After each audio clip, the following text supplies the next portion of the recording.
Hello student, केम छो? मजामा? साईराम।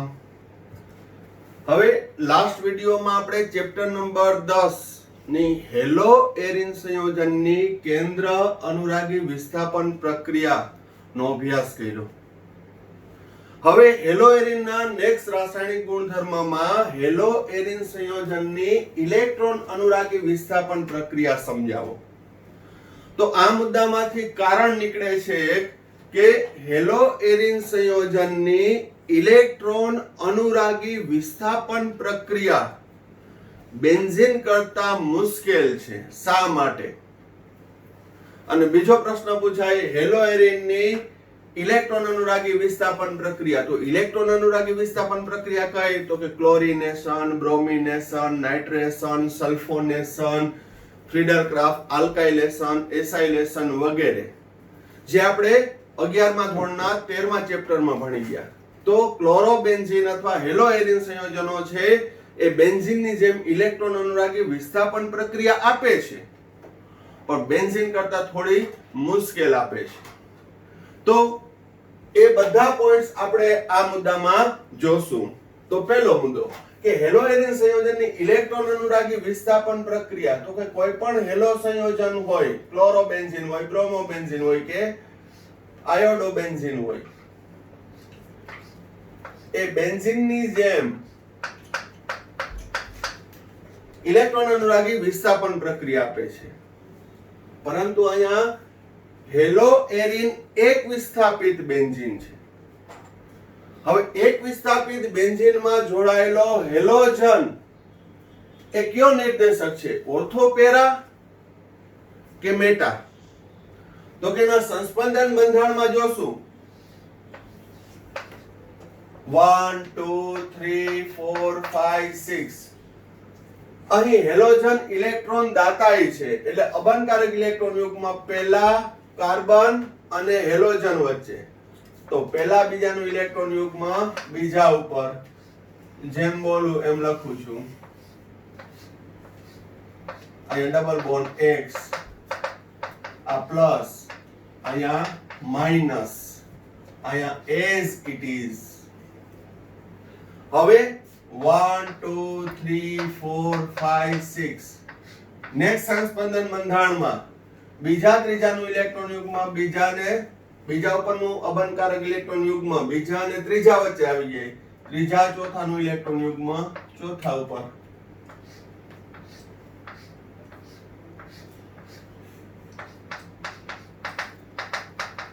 માટે અહીંયા ચોથા ઉપર ઇલેક્ટ્રોન યુગ્મ બીજા ત્રીજા વચ્ચે બંધ, અહીંયા as it is।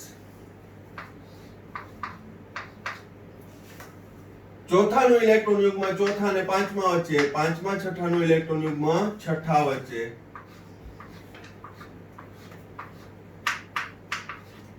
અહીંયા as it is, double bond. છઠ્ઠાનું ઇલેક્ટ્રોન યુગ્મ છઠ્ઠા અને પેલા વચ્ચે, પેલા અને હેલોજનનું ઇલેક્ટ્રોન યુગ્મ હેલોજન વચ્ચે,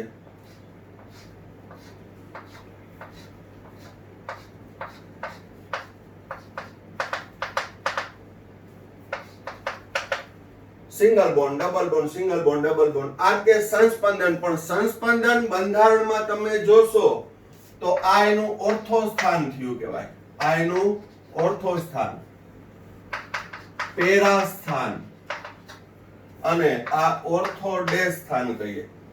તો ઓર્થો પેરા ને ઓર્થો ડેશ માં ઇલેક્ટ્રોન ઘનતા વધુ છે, ઇલેક્ટ્રોન ઘનતા કેવી છે? વધુ છે। આથી electron અનુરાગી ion, electrophile, electron અનુરાગી ion એટલે જે ઇલેક્ટ્રોનની ઉણપ ધરાવતો હોય, જેને ઇલેક્ટ્રોનની જરૂર હોય એવો ધન વીજભારિત આયન। ઇલેક્ટ્રોન અનુરાગી આયન ક્યાં ક્યાં હતા? તો Cl+1, Br+1, Ca3+1, NO2+1, SO3H+1, આ બધા ઇલેક્ટ્રોફાઇલ છે, જે સામાન્ય રીતે ધન વીજભારિત હોય અથવા તો અપૂરતા ઇલેક્ટ્રોન ધરાવતા તટસ્થ અણુ, જેમ કે BF3। BF3 માં બોરોન પાસે 6 જ ઇલેક્ટ્રોન છે, એટલે એ લુઈસ એસિડ છે। આ બધા કેવા થશે? Lewis acid, electrophile. તો જેને ઇલેક્ટ્રોનની જરૂર છે, આથી આ વ્યાપક રીતે ઇલેક્ટ્રોફાઇલ એ ક્યાં જોડાઈ શકે? ઓર્થો અને પેરા સ્થાનમાં. ઓર્થો અને ક્યાંય? પેરા સ્થાનમાં જોડાઈ શકે. તો આ વસ્તુ 11મા ધોરણમાં પણ મેં શીખવાડેલી કે શા માટે ઓર્થો પેરામાં જાય. તો કે હેલો એરિનમાંનો હેલોજન ઓર્થો પેરા નિર્દેશક છે. એ નિર્દેશક શા માટે છે? એ 11th માં પણ મેં સંસ્પંદનના આધારે, મેસોમેરિક અસરના આધારે મેં સમજાવ્યું હતું. એ ફરી પાછું યાદ કરાવું છું કે સંસ્પંદનને લીધે અહીંયા ઓર્થો પેરા અને ઓર્થોડેન્સમાં ઇલેક્ટ્રોન ડેન્સિટી વધુ છે. પરિણામે ઇલેક્ટ્રોન અનુરાગી આયન ઓર્થો અને પેરામાં જવાથી અહીં બે સમઘટકોનું મિશ્રણ મળશે. એટલે દ્વિતીય વિસ્થાપનથી દાખલ થતો ઇલેક્ટ્રોફાઇલ ઓર્થો અને પેરામાં જશે. હવે આ વાત થઈ સંસ્પંદનની. આ વાત થઈ સંસ્પંદનના આધારે કે ઇલેક્ટ્રોન ઘનતા વધુ છે. પરંતુ હું જો ઋણ પ્રેરક અસરના આધારે સમજાવું તો હેલોજન છે એ ઋણ પ્રેરક સમૂહ છે. આ પ્રેરક સમૂહ છે, ઇન્ડક્ટિવ ઇફેક્ટ. તો એ ફિનાઇલ કેન્દ્રમાંથી પોતાના તરફ ઇલેક્ટ્રોન આકર્ષે, કારણ કે હેલોજનની ઇલેક્ટ્રોન આકર્ષવાની વૃત્તિ હાઇડ્રોજન કરતા વધુ છે. તો થશે શું? હવે બરાબર ધ્યાન રાખજો. અહીં બે અસર દર્શાવું છું. સંસ્પંદન અસર પોતાના ઇલેક્ટ્રોન છે ફિનાઇલ કેન્દ્ર તરફ પસાર કરે છે. પોતાના ઇલેક્ટ્રોન ફિનાઇલ કેન્દ્ર તરફ પસાર કરે એટલે ઓર્થોપેરા નિર્દેશક થયું. ઈ કેવો નિર્દેશક થયું? ઓર્થોપેરા. તો એ સંસ્પંદન અસરને લીધે ઇલેક્ટ્રોન ઘનતા વધી. પણ હું બીજી રીતે વાત કરું તો હેલોજન છે ઈ તો ઋણ પ્રેરક સમૂહ છે, -I અસર દર્શાવે છે. તો એ ઇલેક્ટ્રોન આકર્ષક છે. પરિણામે થશે શું? તો કે અહીં સંસ્પંદન અસર is greater than ઋણ પ્રેરક અસર. અહીં સંસ્પંદન અસર કરતા અસર છે એ ઋણ પ્રેરક અસર કરતા મોટી છે. પરિણામે તે ઇલેક્ટ્રોન અનુરાગી વિસ્થાપન પ્રક્રિયા આપશે અને ઓર્થોપેરા સ્થાનમાં જ આપશે. પરંતુ બેન્ઝીનની અંદર, બેન્ઝીનમાં એવું કઈ થતું નથી. એમાં ઋણ પ્રેરક અસર લાગતી નથી. આથી બેન્ઝીન કરતા હેલો એરિનની ઇલેક્ટ્રોન અનુરાગી વિસ્થાપન પ્રક્રિયા મુશ્કેલ છે. કેની? હેલો એરિનની. કેની સાપેક્ષે? બેન્ઝીન કરતા. આપશે એ જ પ્રક્રિયા ઇલેક્ટ્રોન અનુરાગી, અને કયા સ્થાનમાં આપશે? ઓર્થો અને પેરા સ્થાનમાં. ખ્યાલ આવી ગયો? બરોબર. તો આ સંસ્પંદન બંધારણ દર્શાવી અને તેનું કારણ લખવાનું કે હેલો એરિનની ઇલેક્ટ્રોન અનુરાગી વિસ્થાપન પ્રક્રિયા બેન્ઝીન કરતા મુશ્કેલ છે. પરંતુ હેલો એરિન છે એ ઇલેક્ટ્રોન અનુરાગી વિસ્થાપન પ્રક્રિયામાં ઓર્થો અને પેરા સ્થાનમાં છે ઇલેક્ટ્રોફાઇલ દાખલ થશે. ક્લોરોબેન્ઝીનની ઇલેક્ટ્રોન અનુરાગી વિસ્થાપન પ્રક્રિયા જેવી કે ક્લોરિનેશન, નાઇટ્રેશન, સલ્ફોનેશન અને ફ્રીડલ ક્રાફ્ટ આલ્કાઇલેશન અને એસાઇલેશન સમજાવો. આ ક્વેશ્ચન છે એ બોર્ડ એક્ઝામમાં 2 માર્કમાં પૂછાઈ શકે, 3 માર્કમાં પણ પૂછાઈ શકે. તો પહેલું ક્લોરિનેશન. ક્લોરોબેન્ઝીન મોનોક્લોરીન એ ઓર્થોપેરા નિર્દેશક હોવાથી તેની ક્લોરિનેશન પ્રક્રિયા Cl2 ઉદ્દીપક FeCl3 પ્રક્રિયાનું તાપમાન 313 કેલ્વિન. હવે યાદ અપાવું તો બેન્ઝીનની ક્લોરિનેશન પ્રક્રિયા કરી હતી ને ત્યારે એનું તાપમાન હતું 303 કેલ્વિન. જ્યારે બેન્ઝીન કરતા ક્લોરોબેન્ઝીનની ઇલેક્ટ્રોન અનુરાગી મુશ્કેલ હોવાથી તાપમાન થોડું ઊંચું લેવું પડશે. તો અહીં ક્લોરિનેશનમાં ક્લોરીન ક્લોરીન, એક માઇનસ એક પ્લસ, ઓર્થો સ્થાનમાંથી H+, પેરા સ્થાનમાંથી H+, શું દૂર થશે? HCl. અને ઓર્થો સ્થાનમાં ક્લોરીન દાખલ થશે. આ ઇલેક્ટ્રોફાઇલ ઓર્થો સ્થાનમાં વત્તા કેટલાક પેરા સ્થાનમાં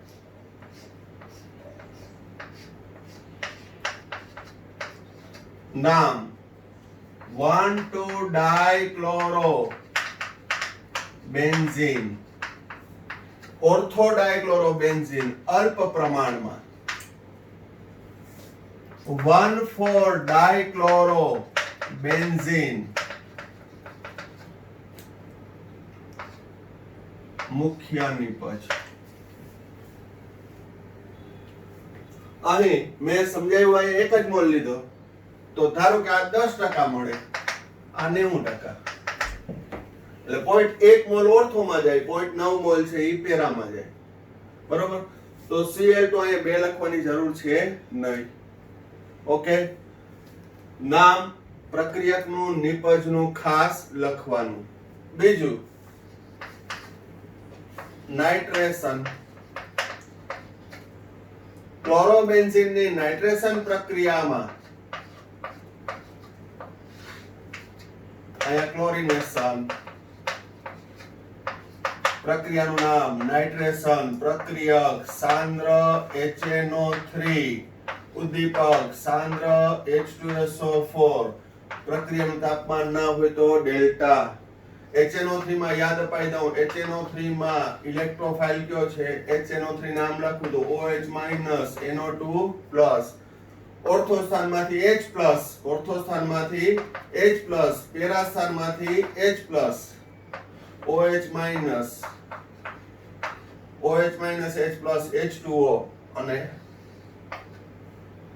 ઇલેક્ટ્રોફાઇલ NO2 ઓર્થોમાં જશે, સિમિલરલી પેરામાં જશે. તો આપણે જે બોયલા એ લખી નાખવાનું, બાકીનું એઝ ઇટ ઇઝ. ક્લોરીન આયનો ત્યાં જ, ઓર્થો સ્થાનમાં નાઇટ્રો વત્તા પેરા સ્થાનમાં nitro, ortho nitro chlorobenzene, para nitro chlorobenzene, અથવા આલ્ફાબેટ પ્રમાણે C for chloro, N for nitro, તો આને 1 ને 2, 1 ક્લોરો 2 નાઇટ્રો બેન્ઝીન.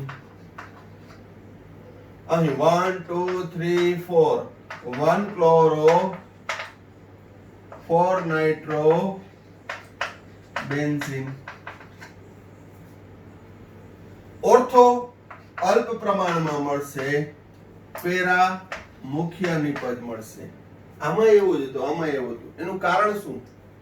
તો ઓર્થો ઇફેક્ટ છે એને કારણે નજીક રહેલા બે સમૂહ છે એમાં અવકાશી અવરોધ વધુ હોય, અપાકર્ષણ વધુ હોય, આથી ઓછી નિપજ મળે છે as compare to para. Similarly sulphonation. ક્લોરોબેન્ઝીનની સલ્ફોનેશન પ્રક્રિયા સાંદ્ર H2SO4 અથવા ઓલિયમ એટલે સલ્ફ્યુરિક એસિડ અને SO3 નું મિશ્રણ ડેલ્ટા તાપમાને. તો H2SO4 ને પણ હું આમ લખું છું OH SO3H H2SO4. OH- ન્યુક્લિયોફાઇલ થશે, SO3H સલ્ફોનિક એસિડ સમૂહ ઇલેક્ટ્રોફાઇલ થશે, એ ઓર્થો સ્થાનમાં જોડાય ત્યાંથી H+, H2O. એવી રીતે પેરા સ્થાનમાં જોડાય,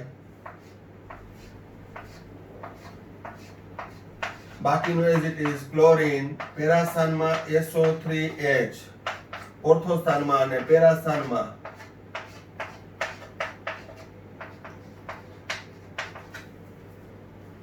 અહીં બીજું એક બંધારણ લખવામાં, અહીંયા તો એક જ પરમાણુ છે પણ NO2 હોય તો એમાં નાઇટ્રોજન એટેચ છે, SO3 માં સલ્ફર એટેચ છે, તો એ જ રીતે બંધારણ દર્શાવવાનું.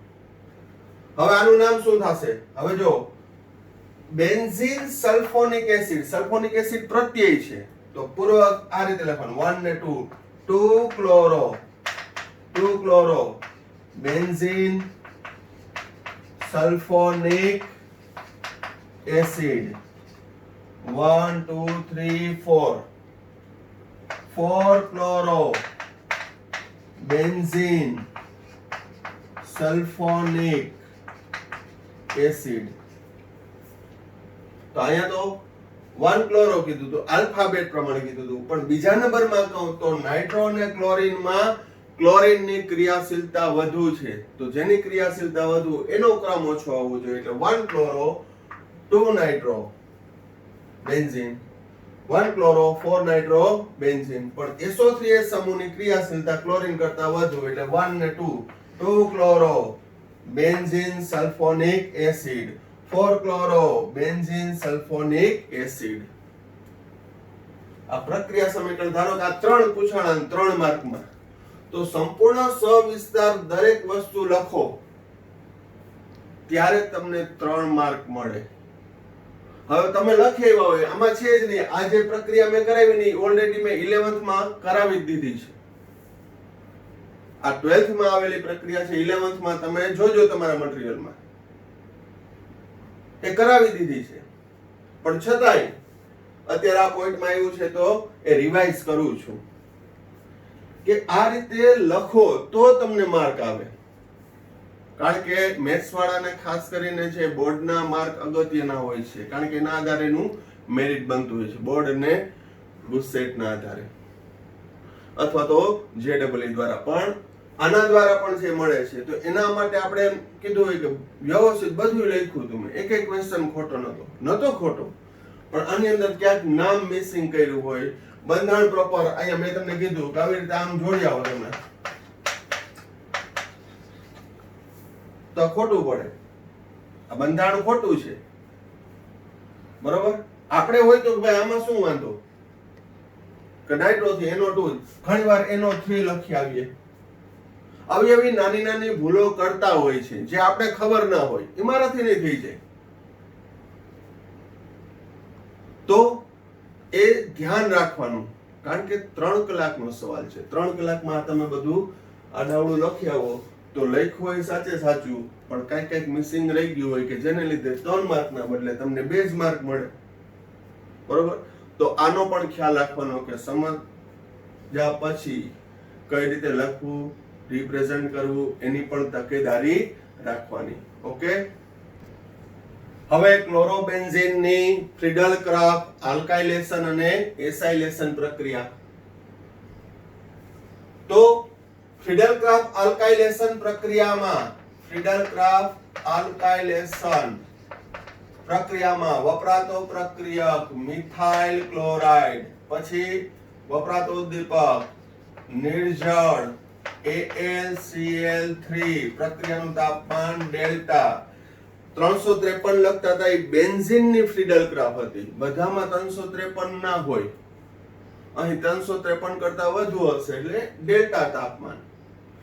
ક્લોરોબેન્ઝીનમાંનો ક્લોરીન ઓર્થોપેરા નિર્દેશક હોવાથી Cl- અને CH3+ ઓર્થો સ્થાનમાંથી H+ અને પેરા સ્થાનમાંથી H+. ઓર્થો ને પેરામાંથી કુલ કેટલા H+ મુક્ત થાય? 1 મોલ.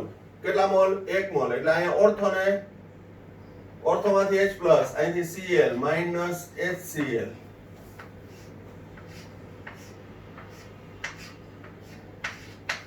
તો અહીં ઓર્થો સ્થાનમાં મિથાઇલ દાખલ થાય. ઓર્થોક્લોરો ટોલ્યુઇન કહી શકો, ઓર્થોમિથાઇલ ક્લોરોબેન્ઝીન કહી શકો. ઓર્થોક્લોરો ટોલ્યુઇન વત્તા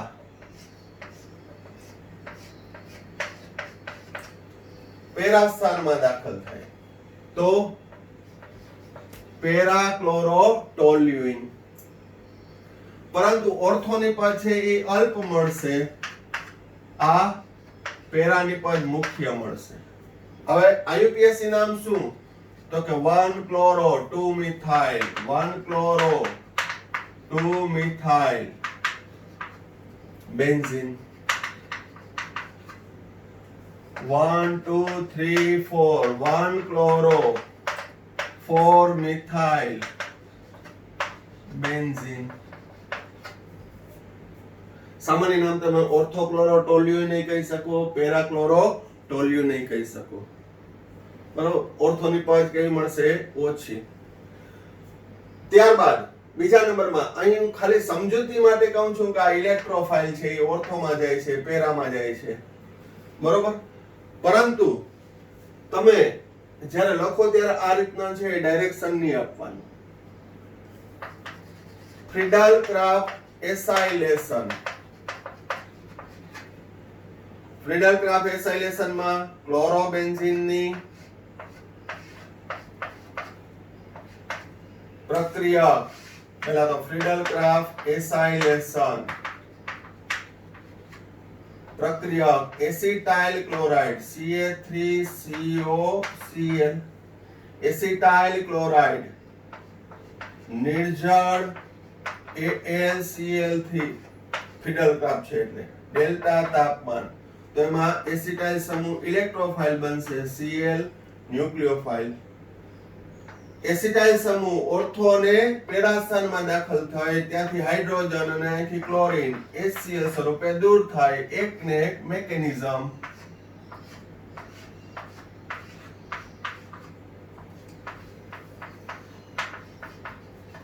ઓર્થોક્લોરો એસિટોફિનોન, પેરાક્લોરો એસિટોફિનોન.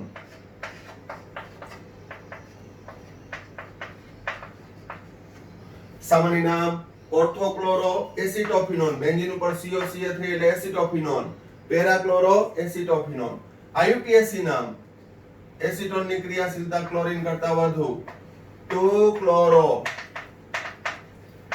એસિટોફિનોન. 1 2 3 4 4 ક્લોરો એસિટોફિનોન. હવે IUPAC નામ જ છે પણ હજી એક જોજો 1 ને 2 ઇથેન 1 ઓન છે. શું છે? Ethane 1 on. Ethane 1 on. 1 ઉપર ફિનાઇલ છે. 1 ઉપર શું છે? ફિનાઇલ. 1 ઉપર ફિનાઇલ, પણ ફિનાઇલ ના 2 ઉપર 1 ને 2 2 ઉપર ક્લોરીન છે. તો આનું નામ શું આપવાનું જોજો. 1 કૌંસમાં 2 ફિનાઇલ, સોરી 2 ક્લોરો ફિનાઇલ. 2 ક્લોરો ફિનાઇલ ક્યાં છે? 1 ઉપર. કેના 1 ઉપર? ઇથેનના. ઇથેનના પહેલા કાર્બન ઉપર 2 ક્લોરોફિનાઇલ છે. 2 ક્લોરોફિનાઇલ અને 1 ઉપર કીટોન છે. હવે નામ ઉપરથી જો ઇથેન એટલે 2 કાર્બન, 1 ઓન એટલે પહેલા ઉપર કીટોન ઓન. 1 2 ક્લોરોફિનાઇલ ઇથેન ના પહેલા કાર્બન ઉપર 2 ક્લોરોફિનાઇલ છે. 2 ક્લોરોફિનાઇલ. સિમિલરલી અહીંયા 1 ને 2 ઇથેન 1 ઓન પહેલા લખ્યું. Ethane 1 on. પણ ઇથેન ના પહેલા કાર્બન ઉપર ફિનાઇલ છે.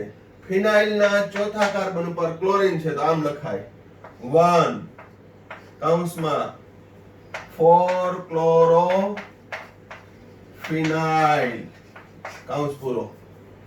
4 ક્લોરોફિનાઇલ. ઇથેન ના પહેલા ઉપર 4 ક્લોરોફિનાઇલ છે અને એક કીટોન છે. તો આ IUPAC નામ પણ પૂછાઈ શકે.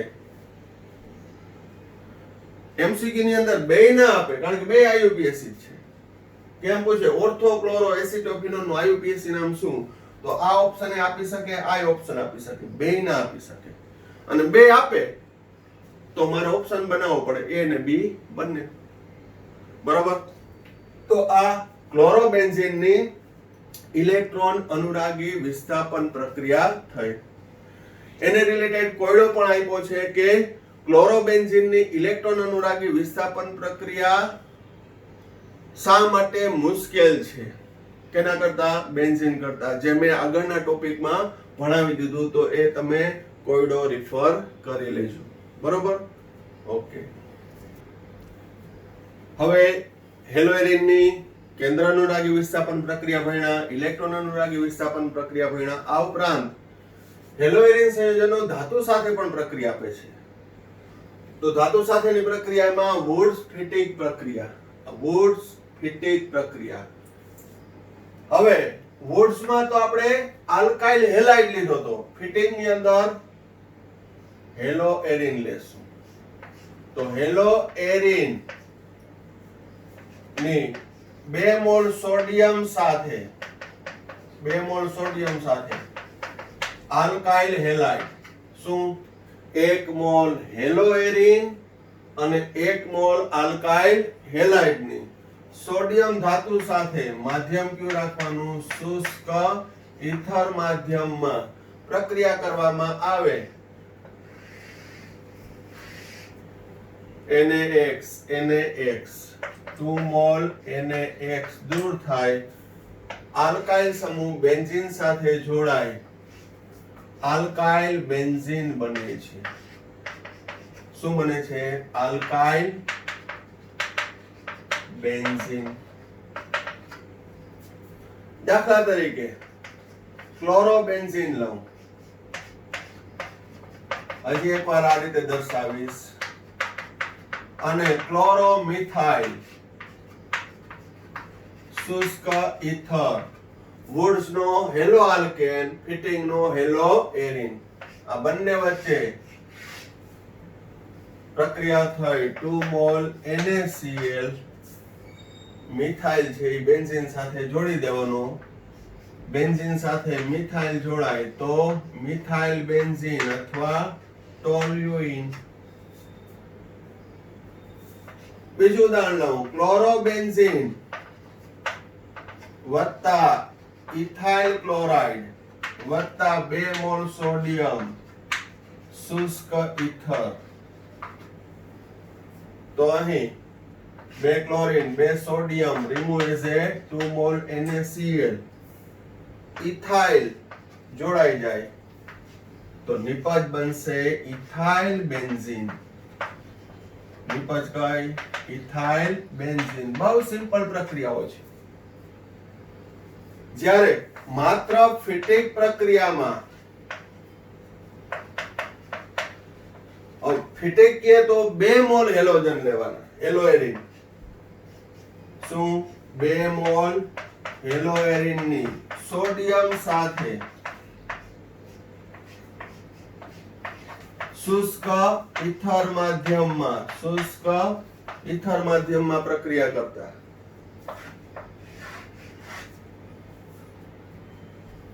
તો ફિટિંગ પ્રક્રિયાની અંદર 2 ફિનાઇલ જોડાવાથી બાયફિનાઇલ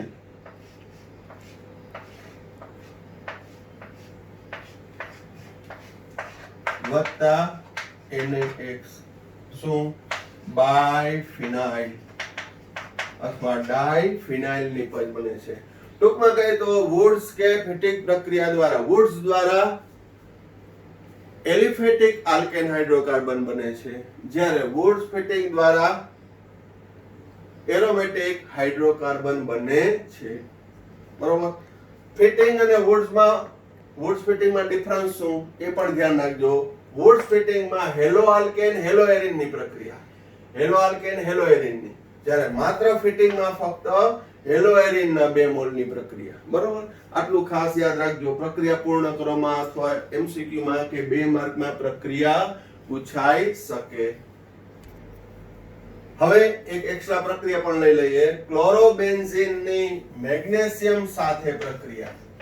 મેગ્નેશિયમ સાથે શુષ્ક ઈથર માધ્યમમાં પ્રક્રિયા કરવામાં આવે તો CCl બંધ તોડીને મેગ્નેશિયમ ત્યાં દાખલ થઈ જાય એટલે બને ફિનાઇલ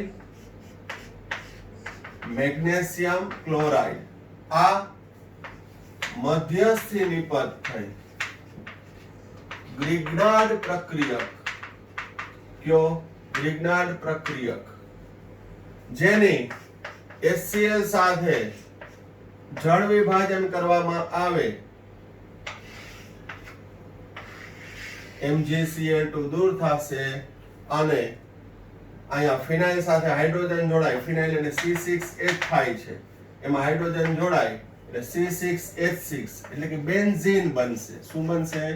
બેન્ઝીન વત્તા MgCl2. તો તમને યાદ હોય તો મિથાઇલ ક્લોરાઇડ માંથી મિથેન બનાવ્યું હતું, એમ બેન્ઝીન ક્લોરાઇડ અથવા ક્લોરોબેન્ઝીન માંથી શું બન્યું છે? Benzene aromatic hydrocarbon. પછી કોઈ પણ આપ્યું હોય, ધારો કે આ આપ્યું હોય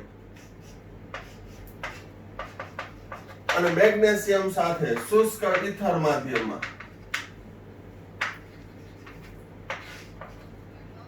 તો સાયક્લોહેક્સાઇલ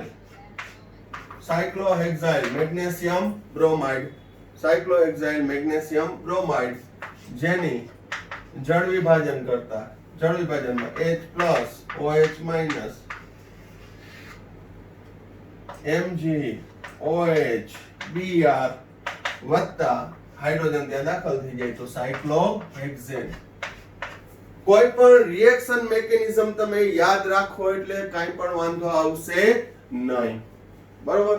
પણ જે તે ઓર્ગેનિક પ્રક્રિયાને તમે પ્યોર ગોખવા જશો તો કંઈક ને કંઈક પ્રોબ્લેમ આવશે, રિમિક્સ થઈ જશે. પણ બેઝિક ફંડામેન્ટલ સાથે તમે કરશો તો કોઈ પણ પ્રક્રિયા, કે આ ટેક્સ્ટબુકમાં એક્ઝામ્પલ એ નથી આપ્યું પણ છતાંય હેલો આલ્કીન અથવા હેલો એરિનની મેગ્નેશિયમ સાથે શુષ્ક ઇથર માધ્યમમાં તો ગ્રીગનાટ પ્રક્રિયક જ બને, એવો તમારી પાસે ફંડામેન્ટલ કન્સેપ્ટ હોવો જોઈએ. હવે લખાણ સંબંધિત કેટલાક ક્વેશ્ચન છે જે રિપીટ થતા હોય છે, તો એ સેલ્ફ સ્ટડીમાં કરી નાખજો તમે. કેટલાક હું કરાવીશ, સ્વાધ્યાયનો હજી કાર્બનિક પરિવર્તન એ કરાવીશ. હજી આપણો છેલ્લો પોઈન્ટ પોલી સંયોજનો બાકી છે. આ ચેપ્ટરનો ટેક્સ્ટબુકનો અંતિમ પોઈન્ટ પણ બાકી છે, પણ સાથે સાથે કરતા રહેજો. હવે લખાણ સંબંધિતમાં question number 10.9 A B C D E R અને R ડેશ દર્શાવો. અહીંયા કેટલીક પ્રક્રિયા આપી છે અને એમાં નિપજ કે અમુક ઘટકો છે મિસિંગ છે, જેમ કે સાયક્લોહેક્સાઇલ બ્રોમાઇડ ની મેગ્નેશિયમ સાથે શુષ્ક ઇથર માધ્યમમાં પ્રક્રિયા કરતા A મળે, જેનું જળ વિભાજન કરતા B મળે. તો હમણાં જ મેં પ્રક્રિયા સમજાવી હતી. શું? સાયક્લોહેક્સાઇલ બ્રોમાઇડ ની મેગ્નેશિયમ સાથે પ્રક્રિયા કરતા ગ્રીગનાટ પ્રક્રિયક કયો બનશે? સાયક્લોહેક્સાઇલ મેગ્નેશિયમ બ્રોમાઇડ. તો આ A થયું, તો A બરાબર શું આવશે? સાયક્લોહેક્સાઇલ મેગ્નેશિયમ બ્રોમાઇડ. પાણી સાથે પ્રક્રિયા કરવામાં આવે, H અહીંયા જોડાય, MgBrOH magnesium hydroxy Br bromide વત્તા સાયક્લોહેક્સેન છે C6H11 થાય, એમાં એક હાઇડ્રોજન ઉમેરાય એટલે C6H12.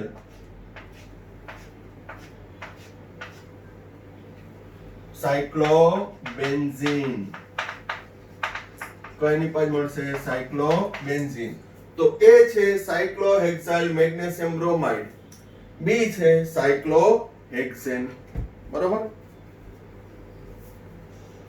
તો આ રીતે છે એ કોઈ પણ ફંડામેન્ટલ ના આધારે તમે સોલ્વ કરી શકો. A ને B મળી ગયા.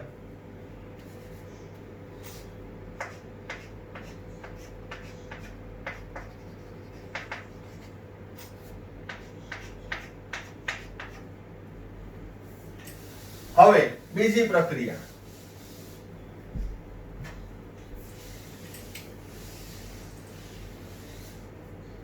બીજી પ્રક્રિયાની અંદર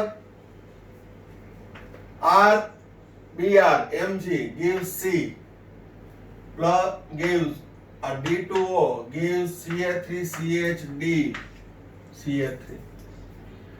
એટલે આ શું છે? તો કે આ ભારે પાણી છે D2O. ભારે પાણી એટલે હાઇડ્રોજન છે એનો ડ્યુટેરિયમ હોય, D for ડ્યુટેરિયમ. તો એક્ચ્યુઅલી છે આ પ્રોપેન જ છે. આ શું છે? પ્રોપેન. પણ ત્યાં હાઇડ્રોજન ની જગ્યાએ ભારે હાઇડ્રોજન એટલે કે ડ્યુટેરિયમ જોડાયેલો છે. તો એનો મતલબ અહીં આ ભાગ કયો થયો? આ ભાગ કયો થયો? આઇસોપ્રોપાઇલ. કયો થયો? આઇસોપ્રોપાઇલ. તો અહીં C નિપજ કઈ હશે? તો કે R નિપજ છે R. E આઇસોપ્રોપાઇલ. બ્રોમાઇડ થયું. શું થયું? આઇસોપ્રોપાઇલ બ્રોમાઇડ વત્તા જોજો મેગ્નેશિયમ એટલે શું બને? CBr બંધ તોડી isopropyl magnesium bromide. Isopropyl magnesium bromide. તો C નિપજ કઈ થશે? Isopropyl magnesium bromide. ખબર કેમ પડી? તો કે ડ્યુટેરિયમ. ડ્યુટેરિયમ છે ક્યાં દાખલ થયું? તો કે બીજા કાર્બન ઉપર. જો પેલા કાર્બન ઉપર ટ્વિસ્ટ કરીને જો હું પેલા કાર્બન ઉપર અહીંયા લગાડી દઉં તો નોર્મલ પ્રોફાઇલ હોત. તો શું હોત? Normal profile. તો કે નહીં, છે તો અહીંયા જ. તો આ શું થયું? આઇસોપ્રોપાઇલ. તો આઇસોપ્રોપાઇલ બ્રોમાઇડ ની મેગ્નેશિયમ સાથે શુષ્ક ઈથર માધ્યમમાં પ્રક્રિયા કરતા કઈ નિપજ મળશે? C. Isopropyl magnesium bromide. હવે એમાં ભારે પાણી D2O D2O D પ્લસ હોય OD માઇનસ. D એટલે એ હાઇડ્રોજન જ છે પણ ભારે. CH3 CH CH3 D વત્તા MgOD D. ગ્રીગનાટ પ્રક્રિયકનું જળ વિભાજન જ છે. બરોબર. તો C નિપજ આઇસોપ્રોપાઇલ magnesium bromide.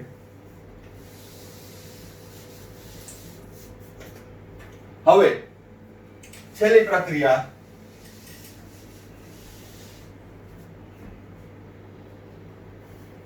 R-X. R તો શું હતો? આઇસોપ્રોપાઇલ હતો. R અહીંયા R છે આઇસોપ્રોપાઇલ, હમણાં સોલ્વ કર્યો. C છે આઇસોપ્રોપાઇલ મેગ્નેશિયમ બ્રોમાઇડ. હવે R' શોધવાનું છે.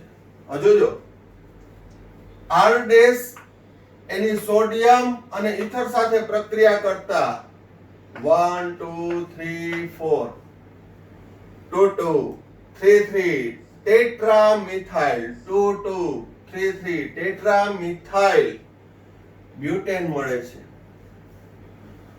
તો અહીં 4 ને 5 ને 6 ને 7 ને 8 કાર્બન.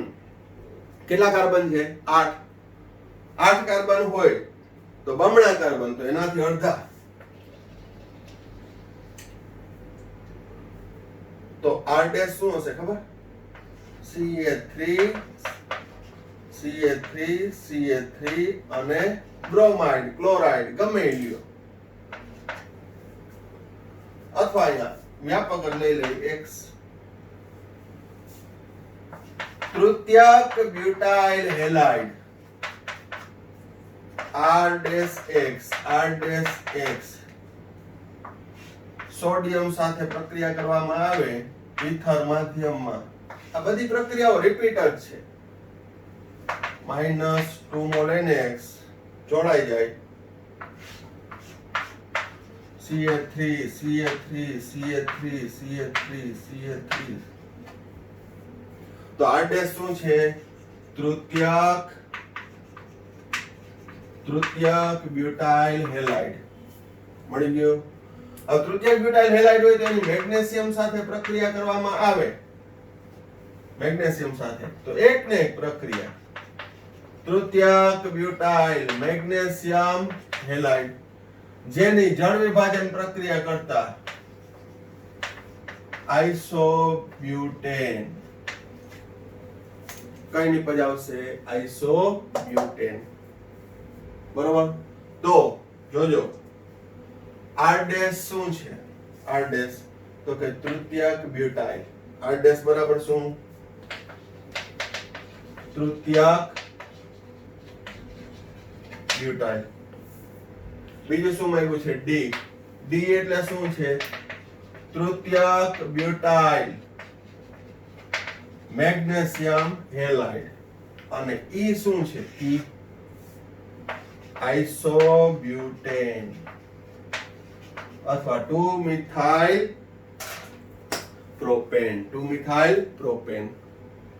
તો આજના વિડીયોમાં જેટલી આપણે પ્રક્રિયાઓ ભણ્યા એ ઓલમોસ્ટ 11th ની રિપીટ પ્રક્રિયા જ હતી. ઘણાને યાદ હશે એટલે તરત જ સ્ટ્રાઇક થઈ જશે કે આ બધું આપણે 11th માં ભણ્યા. ઇવન ગ્રિગ્નાર્ડ પ્રક્રિયકનો સંદર્ભ પણ લઈ લીધો હતો. કારણ કે હાઇડ્રોકાર્બનની જે બનાવટ છે એ હેલો આલ્કેન માંથી આવી જ હતી. તો ત્યારે આ બધી પ્રક્રિયા લઈ લીધી હતી. પણ છતાંય મેં તમને 11th માં પણ કીધું કે 12મા ધોરણમાં આવશે ત્યારે ફરી પાછું અપ ટુ બોટમ દરેક પોઈન્ટ હું રિપીટ કરાવીશ. પણ ઓર્ગેનિકમાં ફક્ત તમારે કરવાનું ડે ટુ ડે નું. મેં ભણાવી દીધું એટલા પૂરતું નહીં, તમારે એટલું જ સિન્સિયરલી છે એ દરેક મુદ્દાઓ, દરેક સમીકરણ, દરેક રાસાયણિક પ્રક્રિયાઓ યાદ કરીને લખવાની, એ પ્રેક્ટિસ પાડવાની. કારણ કે ઓર્ગેનિક પ્રક્રિયા તો દરિયો છે, ઘણી બધી પ્રક્રિયા આવશે અને ઈ કનેક્ટિંગ છે. ઈ 10મા ચેપ્ટરનું છે, પાછું 11મામાં કામ આવશે, 12મામાં કામ આવશે. 11મા ધોરણનું 12મું ને 13મું ચેપ્ટર હું ત્યારે પણ કહેતો કે એની પ્રક્રિયાઓ અહીંયા કામ આવશે. અને ઓર્ગેનિક છે એ ગોયખે ક્યારેય નહીં આવડે કે આ પાકી કરી નાખી. કારણ કે સ્વાધ્યાયના ક્વેશ્ચન તમે સોલ્વ કરશો, હું મારી રીતે સારા ક્વેશ્ચન કરાવીશ, જેમ કે આ કરાવ્યો મેં, તો એ બધા ક્વેશ્ચન કરાવીશ, પણ તમે તમારી રીતે પ્રયત્ન કરજો. અમુક એક્સ્ટ્રા પ્રક્રિયા હશે એ તમને નહીં ખ્યાલ હોય, બરાબર? તો પ્રયત્ન કરતા રહેજો. અહીં રાસાયણિક પ્રક્રિયા સમીકરણ રિલેટેડ બધા પોઈન્ટ પૂરા થયા. હવે આ ચેપ્ટરનો અંતિમ પોઈન્ટ પોલીહેલો સંયોજનો છે, એની ચર્ચા આપણે નેક્સ્ટ વિડીયોમાં કરશું. આ વિડીયોમાં અહીંયા સુધી રાખીએ છીએ. Thank you. સાઈરામ.